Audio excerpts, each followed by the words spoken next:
नमस्कार, विस्तार न्यूज देख रहे हैं आप और आपके साथ मैं हूं प्रतिज्ञा और आगे देखेंगे 40 लोकसभा की 40 खबरें। मध्य प्रदेश की 6 और छत्तीसगढ़ की 1 लोकसभा सीट के लिए चुनावी शोर अब थम गया है। पहले चरण की इन सीटों पर 19 अप्रैल को वोटिंग होगी और अब प्रत्याशी चुनावी सभाएं और प्रचार नहीं कर सकेंगे। घर घर जाकर ही वो वोट मांग सकते हैं। गुरुवार को देश में लोकसभा चुनाव के चौथे चरण के लिए अधिसूचना जारी हो जाएगी। अधिसूचना जारी होते ही 18 अप्रैल से प्रत्याशी नामांकन जमा कर सकेंगे। 25 अप्रैल तक नामांकन भरे जा सकेंगे और 29 अप्रैल तक नाम वापसी की आखिरी तारीख होगी। आपको बता दें कि चौथे चरण में 13 मई को 10 राज्यों की 96 सीटों पर मतदान होगा। छत्तीसगढ़ की 5 और मध्य प्रदेश की 8 सीटें इसमें शामिल हैं। छिंदवाड़ा सीट को लेकर केंद्रीय गृह मंत्री अमित शाह पूरी तरह से गंभीर हैं। मंगलवार को रोड शो कर जहां बीजेपी के पक्ष में उन्होंने माहौल बनाया, तो वहीं नाराज नेताओं की बैठक लेकर उन्हें सख्त हिदायत भी दी। बैठक में पूर्व मंत्री चंद्रभान सिंह, रमेश दुबे, ताराचंद बाबरिया जैसे नेता शामिल हुए और शाह ने साफ साफ कहा कि ये चुनाव पार्टी के लिए काफी अहम है। कोई कमी रही तो पार्टी विश्लेषण कर अपना निर्णय लेगी। छिंदवाड़ा में मुख्यमंत्री डॉक्टर मोहन यादव ने सभी 29 सीटों को जीतने का दावा किया है। उन्होंने कहा कि बीजेपी अब की बार छिंदवाड़ा में भी फतह हासिल करेगी। चुनाव प्रचार के अंतिम दिन मध्य प्रदेश के मुख्यमंत्री डॉक्टर मोहन यादव आज बालाघाट के रंगपायली पहुंचे। यहां हेलीपैड पर बीजेपी नेताओं ने उनका स्वागत किया। यहां सबसे पहले सीएम ने बालाजी श्री राम मंदिर में भगवान राम की पूजा अर्चना की और भक्तों के साथ मंदिर में बैठकर भजन गाया। इस दौरान सीएम ने यहां से बीजेपी प्रत्याशी भारती पारधी के लिए समर्थन में जनसभा की और जनता से जीत का आशीर्वाद मांगा।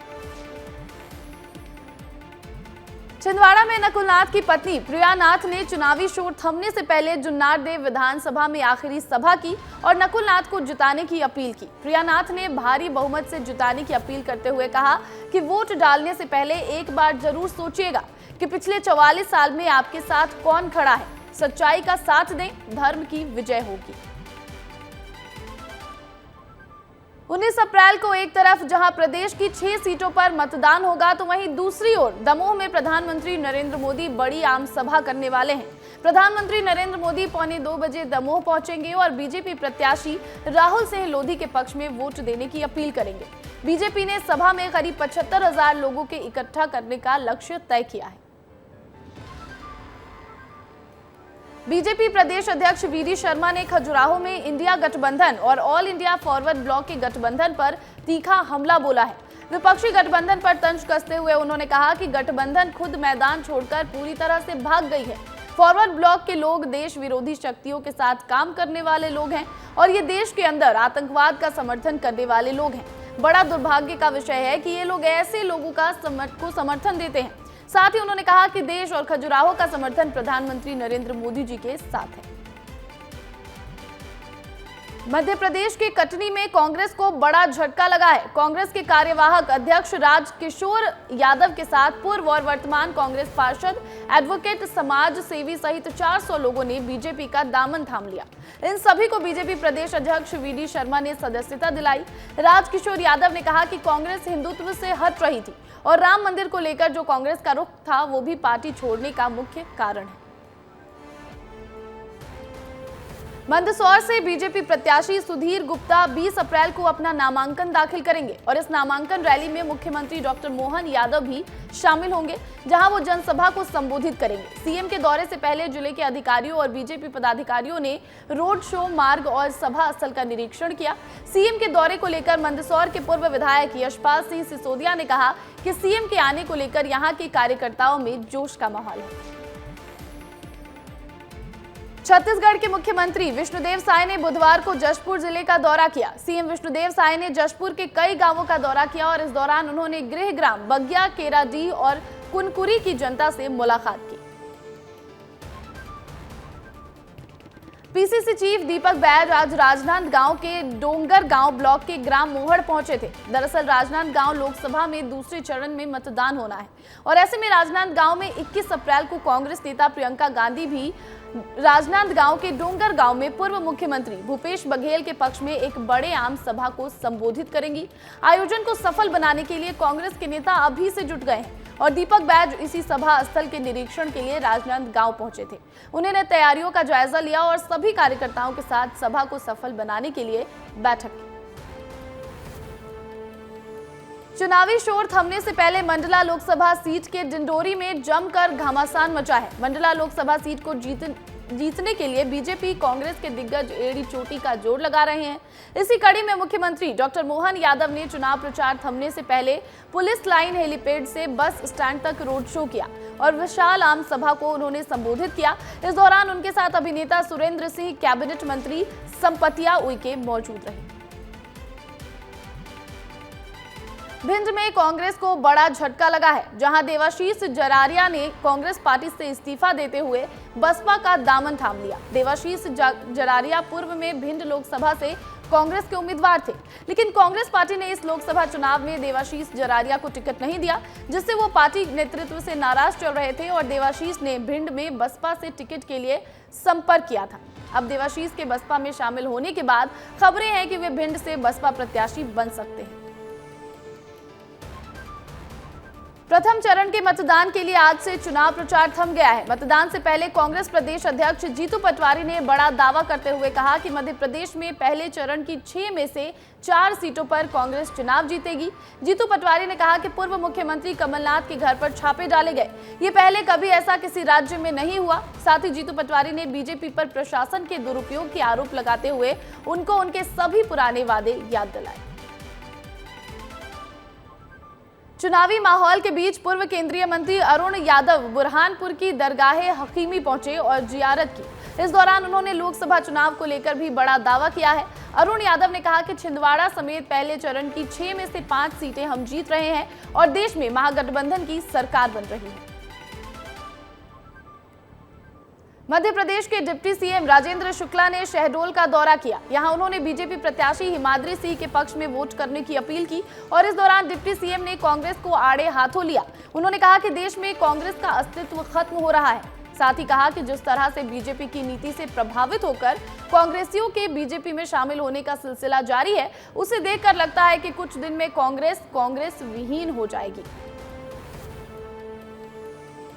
प्रदेश कांग्रेस अध्यक्ष जीतू पटवारी ने बीजेपी और केंद्रीय गृह मंत्री अमित शाह पर जमकर निशाना साधा है। पटवारी ने शिवराज सिंह चौहान के जरिए अमित शाह को घेरने की कोशिश की है। उन्होंने कहा कि शिवराज सिंह चौहान के चेहरे पर विधानसभा के चुनाव हुए, लेकिन उन्हें मुख्यमंत्री नहीं बनाया गया। पटवारी ने कहा कि यह अमित शाह की डिक्टेटरशिप है, पार्टी के अंदर ही तानाशाही चल रही है। उज्जैन सांसद अनिल फिरोजिया ने केंद्रीय मंत्री नितिन गडकरी के कहने पर 9 महीने में 35 किलो वजन कम कर लिया था। अनिल फिरोजिया पहले 130 किलो के थे और अब उनके इसी वजन पर सियासत भी हो रही है।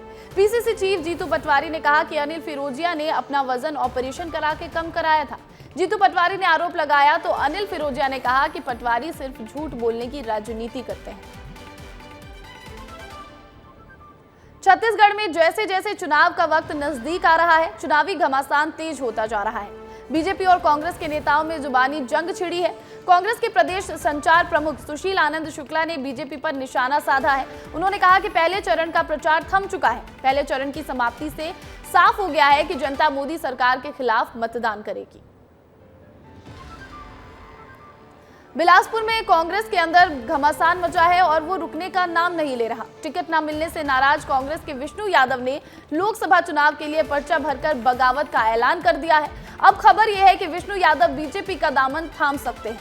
गुरुवार को सीएम विष्णुदेव साय की मौजूदगी में बीजेपी ज्वाइन कर सकते हैं विष्णु यादव और कांग्रेस ने बिलासपुर से देवेंद्र यादव को प्रत्याशी बनाया है। कांग्रेस ने जांजगीर चांपा में लोकसभा स्तरीय संचालन समिति बनाई है। इस सूची में कांग्रेस से इस्तीफा देने वाले पूर्व विधायक राजेश्री महंत रामसुंदर दास का भी नाम शामिल है और मामले में कांग्रेस प्रत्याशी शिव डहरिया का कहना है कि पूर्व विधायक महंत रामसुंदर दास ने इस्तीफा तो दिया था, लेकिन कांग्रेस संगठन ने इस्तीफा स्वीकार नहीं किया है।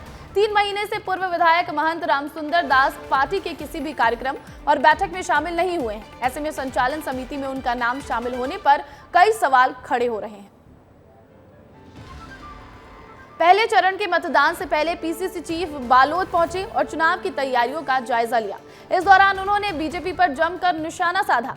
साथ ही पीसीसी चीफ ने नक्सली मुठभेड़ पर दिए भूपेश बघेल के बयान पर भी प्रतिक्रिया दी और कहा कि बीजेपी बघेल के बयान को तोड़ मरोड़ कर पेश कर रही है। धरसींवा के विधायक अनुज शर्मा ने कोरबा से लोकसभा प्रत्याशी सरोज पांडे के पक्ष में प्रचार किया। इस दौरान अनुज शर्मा ने शायराना अंदाज में कांग्रेस पर निशाना साधा। वहीं बीजेपी सरकार की उपलब्धियां भी उन्होंने गिनाई। इस दौरान पोड़ी के सरपंच ने बीजेपी की रीति और नीति से प्रभावित होकर अपने 100 समर्थकों के साथ बीजेपी ज्वाइन कर लिया, जिन्हें पार्टी का गमछा पहनाकर उनका स्वागत किया गया। नर्मदापुरम के कांग्रेस प्रत्याशी संजय शर्मा ने मीडिया से बात करते हुए बीजेपी पर तीखा हमला बोला है। संजय शर्मा ने कहा कि इस बार मतदाता परिवर्तन के मूड में है। लंबे समय से मध्य प्रदेश में बीजेपी की सरकार है और बीजेपी की सरकार में किसान असुरक्षित महसूस कर रहे हैं। बेरोजगारी बढ़ती जा रही है। बीजेपी की तरफ से सिर्फ बातों की जुमलेबाजी सुनने को मिलती है। साथ ही उन्होंने जनता से वादा करते हुए कहा कि हम किसानों को समर्थन मूल्य का कानून बनाकर देंगे, बेरोजगार युवाओं को रोजगार देंगे और हमारी सरकार बनी तो महिलाओं को सालाना 1 लाख रुपए देंगे। छिंदवाड़ा में रामनवमी का पर्व धूमधाम से मनाया गया। हिंदू उत्सव समिति ने हर साल की तरह विशाल रैली निकाली, जिसमें बड़ी संख्या में श्रद्धालु शामिल हुए और मौका चुनाव से ठीक पहले का है तो लिहाजा बीजेपी प्रत्याशी विवेक बंटी साहू भी जुलूस में शामिल हो गए और फूल बरसाकर श्रद्धालुओं का स्वागत किया। कांग्रेस प्रत्याशी नकुलनाथ भी राम के रंग में रंगे नजर आए। रीवा में चुनाव के लिए एक गाड़ी को अधिग्रहित करने पर हंगामा हो गया। हंगामे की वजह भी बेहद खास है क्योंकि आरटीओ ने चुनाव ड्यूटी में जबलपुर जा रहे अधिकारी की गाड़ी को ही अधिग्रहित कर लिया। इतना ही नहीं, कई महिलाओं ने भी आरटीओ की इस कार्रवाई का विरोध किया। लोगों का आरोप है कि जिनके लिए सिफारिश के फोन आते हैं उनकी गाड़ियों को छोड़ दिया जाता है और सिर्फ आम लोगों की गाड़ियों को ही खड़ा किया जा रहा है। भोपाल में लोकसभा चुनाव से ठीक पहले 3 डीएसपी का तबादला कर दिया गया है। चुनाव आयोग के निर्देश पर ये तबादले किए गए हैं और नेहा पचीसिया को भोपाल से नैनपुर का एसडीओपी बनाया गया है। पीयूष कुमार को मंडला एसडीओपी और ऋतु उपाध्याय को रीवा नगर पुलिस अधीक्षक बनाया गया है। लोकसभा चुनाव की तारीखों के ऐलान से ठीक पहले भी कई अधिकारियों का तबादला किया गया था। आचार संहिता लगने के बाद पुलिस लगातार वाहन चेकिंग अभियान चला रही है। इंदौर से एरोड्रम पुलिस ने 300 से अधिक पेटी अवैध शराब जब्त किया है। सुपर कॉरिडोर से अवैध शराब की खेप पकड़ी गई है। इन पेटियों को चुनाव में खपाने की तैयारी थी। पुलिस ने इस पर जल्द खुलासा करने की बात कही है। और आचार संहिता लगने के बाद प्रशासन लगातार वाहन चेकिंग अभियान चला रही है। छिंदवाड़ा में कोतवाली पुलिस ने ईएलसी चौक पर जांच के दौरान सांची दूध की गाड़ी से शराब बरामद किया है और प्रशासन चुनाव के मद्देनजर इस तरह के वाहनों के इस्तेमाल का अंदेशा लगा रही है और शराब जब्त करने के बाद आगे की कार्रवाई में भी जुट गई है। छत्तीसगढ़ की राजधानी रायपुर में गुरुवार को दोपहर 12 बजे निर्वाचन आयोग की प्रेस कॉन्फ्रेंस होनी है। लोकसभा चुनाव के पहले चरण की तैयारियों को लेकर निर्वाचन आयोग ये प्रेस कॉन्फ्रेंस करेगी, जिसके माध्यम से प्रथम चरण के लिए मतदान केंद्रों, मतदान दलों, मतदाताओं से जुड़ी जानकारी साझा की जाएगी और मुख्य निर्वाचन पदाधिकारी रीना बाबा साहेब कंगाले इस प्रेस कॉन्फ्रेंस को संबोधित करेंगे। छत्तीसगढ़ के नक्सल प्रभावित इलाके बस्तर लोकसभा सीट पर 19 अप्रैल को मतदान होना है और पहले चरण के मतदान के लिए निर्वाचन आयोग ने पूरी तैयारी कर ली है। अतिरिक्त मुख्य निर्वाचन पदाधिकारी नीलेश क्षीरसागर ने ज्यादा जानकारी देते हुए बताया कि भारत निर्वाचन आयोग ने बस्तर में चुनाव के लिए तैयारी पूरी कर ली है और 289 बूथों को शिफ्ट किया गया है। वहीं छत्तीसगढ़ की बस्तर लोकसभा में पहले चरण में मतदान होना है और इसके लिए 19 अप्रैल को वोटिंग होगी। बस्तर के नक्सल प्रभावित इलाकों में करीब 42 मतदान केंद्रों को शिफ्ट किया गया है और जहां सुरक्षा के लिए मतदान दलों को भेजने का सिलसिला भी शुरू हो चुका है। हेलीकॉप्टर से मतदान दलों को वहां भेजा जा रहा है। छत्तीसगढ़ के नक्सल प्रभावित इलाके बस्तर में 19 अप्रैल को वोट डाले जाएंगे और जिसके लिए प्रशासन पूरी तरह से तैयार है और जिले में पर्याप्त मात्रा में सुरक्षा बलों की तैनाती की गई है। आज जिले के अत्यंत सुदूर और संवेदनशील चिन्हित इलाकों में 3 मतदान केंद्र नीलावाया, बुरगुमा और पोटाली के मतदान दल हेलीकॉप्टर से वहां रवाना हुए। मतदान दल के कर्मियों को ईवीएम मशीन उपलब्ध कराए गए थे। मतदान दल के लिए कैंप में रुकने सहित मूलभूत व्यवस्थाएं सुनिश्चित की गई। शहडोल में एडीजीपी डीसी सागर की अनूठी पहल देखने को मिली है। एडीजीपी डीसी सागर ने आदिवासी वाद्य यंत्र गुदुम बजाकर लोगों से 100% मतदान करने की अपील की। एडीजीपी ने ग्रामीण क्षेत्र के लोगों को वोट करने, भयमुक्त वातावरण में वोट डालने और अधिक से अधिक संख्या में मतदान करने के लिए प्रेरित किया। नुक्कड़ सभा कर जागरूकता रैली निकाली और यूनिक आदिवासी वेशभूषा में अनोखे अंदाज में उन्होंने वोटिंग की अपील की। मध्य प्रदेश की छिंदवाड़ा में 19 अप्रैल को वोटिंग होनी है और पार्टियां जोर शोर से तैयारियों में जुटी हैं। वहीं प्रशासन भी अलग अलग तरीके से वोट परसेंट बढ़ाने के लिए मेहनत कर रहा है। छिंदवाड़ा कलेक्टर ने लोगों से अपील की है कि जिले का मतदान प्रतिशत बढ़ाने में सहयोग करें। सभी मतदान केंद्रों पर मतदाताओं के लिए उचित व्यवस्था की गई है।